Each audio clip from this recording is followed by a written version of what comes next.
Ce mercredi 18 janvier 2023, les téléspectateurs de M6 ont rendez-vous avec un nouveau numéro de Qui veut être mon associé?, qui va nous présenter une technique de recyclage d'avenir. Mais qu'est-ce que l'upcycling, exactement? Si aujourd'hui, on nous a habitués à trier nos objets et à faire que l'on jette ensuite dans une poubelle dédiée, l'avenir ne devrait pas plutôt se tourner vers la réutilisation et la transformation? Si est d'autant plus vrai dans l'industrie de l'habillement, un des secteurs les plus polluants de la planète. Si est dans ce cadre que deux jeunes entrepreneuses ont décidé de créer Rosap et de présenter leur projet dans Qui veut être mon associé?, l'émission de M6 faisant se rencontrer des entrepreneurs avec des investisseurs. Leur objectif ? Faire croître leur entreprise mettant le développement durable en son cœur, et pour porter l'industrialisation d'un marché encore à conquérir. L'upcycling, une méthode de recyclage des vêtements pas comme les autres l'upcycling, si est un marché de niche qui est encore assez difficilement compréhensible de l'extérieur, mais nous, de l'intérieur, on voit le potentiel de ce marché, nous explique Daphné Grem et Mona Bougetita, les deux fondatrices de Rosap. Avec leur entreprise, elles donnent une seconde vie à nos vêtements. Car si il a tout l'intérêt de l'upcycling, il s'agit à la fois de recycler, mais surtout de réutiliser une matière première pour élaborer un tout autre objet derrière et en restant accessible. À la manière de la bouteille en plastique, les deux amis proposent de multiples pièces, qui ont la particularité d'être uniques.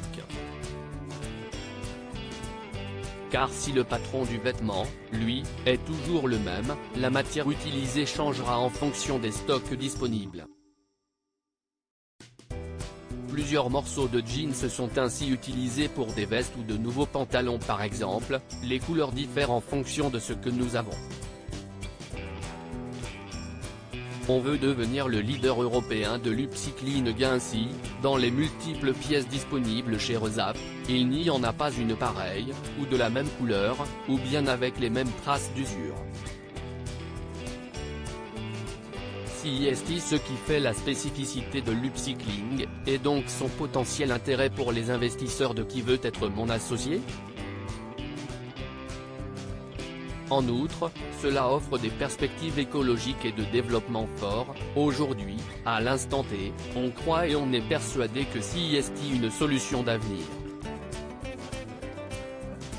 Dans 5 ans, on sera encore là, on veut devenir le leader européen, voire mondial de l'upcycling, nous annoncent les deux fondatrices.